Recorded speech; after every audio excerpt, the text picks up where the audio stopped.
10,000 утаад хөндий нууц. Шилиховын хоолойгоор тусгаарлагдсан Аляскийн буланд ой мод хад чулуу ихтэй нэгэн том арал байдгийг Кадьяк гэдэг. Түүний хойд үзүүрт хүн ам суурьсан цорын ганц газар болох Кадьяк хэмээх тосгон байдгийг Оросын Аляскийг эзэмших үедээ Оросууд байгуулжээ. 20 дугаар зууны эхээр арал дээр Оросууд байгаагүй болохоор арлынхны амьдрал урдын хിവэрэ байжээ. Кадьякийн оршин суугчид нь цагаан арьсд Америкчууд болон далай нохой тэнгисийн халиу агнаж яргаа загас шүүрдэн барьж арьс загас төрсөн Америк нэгдсэн улсаас хаяахан ирдэг худалдаачдад наймаалдаг уугуул эскимосчууд байлаа. 1912 оны 6 дугаар сарын 6-нд загасчид халим агнагчид тэнгисийн эрэг дээр зогсон. Энэ улиралд анх удаа ирэх худалдаачдын хөлөг онгоцыг харуулдаж байтал баруун хойд зүгээс асар том хар үүс гарan тэнгэр аимшигтай чангаар дуурч цахилгаан цахилан тэнгэрээс бороо биш бөөн үнс сутган оржээ. Энэхүү үнсэн бороо арал дээр 25 цагийн турш орж Кадьякийг түнэр харанхуй нүмрэн шүн болох шиг санагджээ. Радио станцын антенн дээр аянга бууснаас олж их газраас холбоо тасарсан байна. Чухам юу гэж болоод байгааг хэн ч ойлгосонгүй. Дөнгөж 4 дахь өдрийн өглөө наран үүсийн цаанаас арай ядан гэрэлтэж орчин тойрныг ийгүүлж эхэлжээ. Гэвч хамаг бүхэн танигдахын аргагүй болсон байлаа. Эрэг орчмоор ногоорч байсан цэцэгт нүг алга болж арал даяар хараа хүрэх газар нэлдээ үнсэн сарал болсон байв. Арал дээрх үнсэн давхаргын зузаан хагас метрт хүрчээ. Кадьяк арлаас 105 км-ийн зайтай Аляскийн хойг дээр Катмай хэмээх галтуул аимшигтай хүчтэйгээр дэлбэрсэн болохыг хожим нь мэдэв. Галтуулын дэлбэрэлт ямар их хүчтэй байсныг Катмайгийн ойролцоо байсан индианчуудын ярианаас мэдэж болно. Тэд галтуул дэлбэрэх гэж байгаа эхний шинжийг мэдмэгц яран дөрвцгээжээ. Галтуулын эргэн тойрны хэдэн километр газарт байнгын суурин байдаггүй байжээ. Үнс нурман үүл 20 км өндөрт дэгдэж, дэлбэрэлтийн дуу чимээ 1200 км зайтай Аляскийн нийслэл Джуно хотод дуулдаж байсан нь ямар шохон хүчтэй дэлбэрэлт басныг гэрчилнэ. Катмай галтуулаас 200 км хоол зайтай газарт газрын доргилт чичиргээ 2 удаа хүчтэй мэдрэгдэж зөвхөн Кадьяк төдийгүй дэлбэрэлтийн төвөөс бараг 2000 км хоол байдаг Ванкувер хотод үнс нурам унсан байна. Галтуулаас 4 км зайд үнс нурмын зузаан 20 м байсан бол Шилиховын хоолойн эрэг орчмоор бүр 3 метрт хүрч байжээ. Дараа нь бүтэн жилийн турш үнсний нарийн ширхгүүд агаарт хөрсөөр байв. Дэлхийд даяар ердийнхөөсөө сэрүүн зам басна нь агаар мандалд дэгдэн гарсан үнс нурам дэлхий дээр тусах нарны гэрлийн 4/1-ийг хааж орхисонтой холбоотой байлаа. Түүнээс гадна 1912 онд хаасайгүй гайхалтай хачин сайхан улаан өнгөөр үүр туяар нь цайж байжээ. Судалгааны анхны ангиуд Аляскад хүрч очихоос өмнө дахиад 4 жил өнгөрчээ. Галтуул судлаач алдарт Григсоор ахлуулсан Америкийн 3 эрдэмтэн Аляскийн нурууны тайгын хад чулуурхаг даваан дээр гарч түүний 2 км-ийн өндөр дээрээс умард зүг рүү оцсон нэлэнхүйд нь газар доороос утаа сунаглан гарч оргилсан өргөн хөндийг харжээ.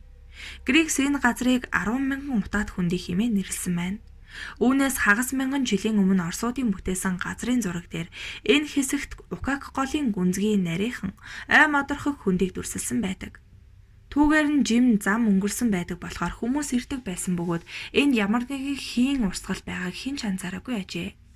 Одоо тэр хөндий газарт байсан 20 км урт 5 км өргөн амьгүй тэгш газарт маш олон тооны цагаан ориглоор байдаг. Ойртод үзүүл эдгээр нь утаа биш уур байсан ч гэсэн учир битүүлэх хിവэрэ үлдсэн байна. Энэ хүнийд чухам юу болж өнгөрсөн юм бол 10,000 утаа хэрхэн бий болов гэсэн асуултууд өөрийн ирэхгүй гарч ирсэн нь мэдээж.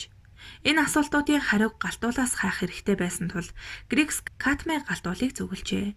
Гэтэл тэнд бараг 2300 м шахам өндөртэй шавх ориглын оронд 2 км-ээс илүүгүй шахам эвдэрч сүрсэн өргөн орой харагджээ. Орой дээр нь гараад харуул 12 км шахам голчтой авраг том зөөвийн дугуй хэлбэртэй галтуулын тогоо байхыг эрдэмтэд олж харжээ. Түүний хажуу хананууд нь их өндөр бөгөөд 900 м-ийн гүн ёроолт нь 1.5 км голчтой нуур байжээ. Нуурын ус булангартай цайвар өнгөтэй бөгөөд голдоо хагас саран хэлбэртэй жижигхэн аралтай байв. Галтуулыг үргэлжлүүлсэн судлах явцад 1912 онд босон дэлбэрэлт хүн төрөлхтний түүхэнд хамгийн хүчтэй дэлбэрэлт басныг мэджээ. Манай эртний өмнөх 15 дугаар зууны үед Эгийн тэнгисийн Санторинд босон дэлбэрэлт түүнээс ч хүчтэй байсан байж магадгүй. Гэвч тэр эрт дээр үеийн үйл явдлын бодиттой баримт нотлохоо үлдээгүй учраас таамаглал хിവэрэ үлдсэн билээ. Галдуулын дэлбэрэлтийн улмаас 30 тэрбум тонн уулын чулуурхаг бутран, тоос, үнс болон агаар мандалд дэгджээ. Энэхүү галдуулын дэлбэрэлт хичнээн хүчтэй байсныг ойлгохын тулд Катмай галдуулыг Москвагийн манежийн талбайд аваачиж тавьжээ гэд төсөөлөд үзэх хэрэгтэй. Хэрвээ тэгвэл Москвагийн тойрог зам хүртэлх бүх газар нутаг тэр аяараа олон метрийн зузаан үнсээр дарагдах байсан. Тэгвэл Калуга хавьд үнсний зузаан 30 см хүрэх байжээ. Смоленск доод Новгород орчимд 15 см байх байсан ба дэлбэрэлтийн дуу чимээ Крим, Урал, Архангельск сонсогдож галдуулын тоосны нарийн ширхгүүд Иран, Англи, Италид хүрэх байжээ. Гэвч дэлбэрэлтийн хүч тийм их байсан нь нууцлах хүндийн учрыг олоход нэмэр болсонгүй. Энэ хүндийг Катмай уулаас хол байсан тул их хэмжээний уур савсан байгаагийн учир шалтгаан олдсонгүй. Харин Грексээс хойно тэрхүү галтуулын бүсэд очисон судалгааны багийнхан 10,000 утаад хүндийн нууцыг тайлж чаджээ. Галтуул дэлбэрэхээс өмнөхөн Катмай уулын хажуугийн тоогоноос магадгүй олон тооны ан цаваас нь оргилж эхэлсэн боловч галтуулын хайлмаг биш харин эс байжээ. Шахагдсан халуун агаараар бүрхэгдсэн галтуулын халуун элсэн үлс шингэн зөөлмөд галтуулын хажуугаар урсан хүндий рүү буужээ. Ирээдүйн 10,000 утаад хүндийн захаар элсний давхраг 30 м хүрч байсан бол голдоо 200 м-ээс давж байжээ. Уулын ингэр хажуугаар ургасан модод булгаран унаж нүүрс болсон байв. Галтуулын элсэн голын урсгал зогсоход халуун хийн дэгдэж арилаад элсэн ширхгүүд хоорондоо барьцалдан галтуулын судлаас тогтсон хатуу чулуурхаг хуйгийг үсгэжээ. Гэвч түүний зарим хэсгүүдэд ан цав гарч Укак гол болон түүний эрэг дээрх олон тооны булаг шандны ус халуун хуйган доороо уур болон хувирч цагаан уур савсуулан дээш ориглон гарч байдаг учиртай байжээ. Грекс болон түүний нөхөд бүтэн 4 жилийн турш энэхүү гайхамшигтай хүндийг судалсан юм. Тэд ихээхэн амаргүй нөхцөлд ажиллаж байжээ. Энэ тухайга тэрээр ийн өгүүлсэн байдаг. Газар пишин шиг халуун байсан болохоор шөнийн цагт майхан дундах аргагүй байлаа. Нэг талаас халууд үгээд эхлэхэд нөгөө талаас хажуугийн мөсөн голын хүүтэн салхи үлийн хаарч байсан юм. Хүмүүс байнга л хөргөөж байрлалаа солих хэвтэж байлаа. Харин хоол ундаа хийхэд хачин таатай байсан шүү. Түүдэг асаах энэ тэрийн талаар бодох хэрэггүй байв. Халуун зоо хүргэлж хажууханд байлаа. Тогоогоо урт тулгуурт бэхлээд халуун ууран дээр тавьдаг. Гэхдээ тулгууруудаа зүгээр нэг бариад байх биш, харин ч доошоо сайн дарж байхгүй бол тогоо дээш хөрчих гээд байдаг байлаа. Тунгалаг цагаан халуун уурны ориглон гарч байгаа даралт тийм их байсан. Энэ ууран дээр саваа мод шатаачч болохоор байсан. Харамсалтай нь их олон жил өнгөрсөн болохоор энэхүү өвөрмөц хүндийн дүр төрхч өөрчлөгдөжээ. Он жил өнгөрөх тусам галтуулын судалт чулуун хучлах улам царцаж байсан болохоор 10,000 утаад хүндийд очсон Францын галтуул судлаач Тасивын багийнхан хагас 100 жилийн дараа тэнд 5,000 уурын ориглоор илрүүлсэн боловч тэдний халууны хэмжээ ориглох өндөр нь маш ихээр буурсан байжээ. Дахиад 40 жил болоход судалт чулуун давхаргын доод хэсэг бүр мөсөн царцах тул байгалийн энэхүү хосход урсгалт газрын хамгийн гайхамшигтай чимэг байхгүй болно хэмээн галтуул судлаач маань гунигтайгаар мэдгдсэн билээ. Орчин үед интернетийн тусламжтайгаар ширээнийхээ араас босолгүй далай тэнгис их газруудаар чөлөөтэй аялах боломжтой болжээ.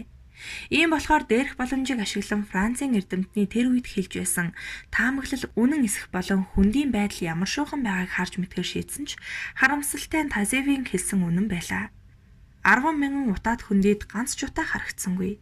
Хэдийгээр байдал ийм болсон ч гэсэн Аляскийн галт улсын онгон зэрлэг байгаль аялагчдын хувьд сонирхолтой хэвээрэл байна.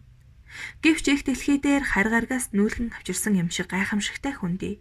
Хүн төрлөختний түүхэн дэх хамгийн догшин галтуулын дэлбэрэлтийн дараагаар үлдсэн Катмай уулын авраг том тоогоог үзэх гэж жил тутам олон зуун мянган жуулчин Америк нэгдсэн улсын хамгийн хойд талын мужийг зорин далай тэнгис агаарын замаар ирцгээдэг нь урдын адил үргэлжилсээр байгаа билээ.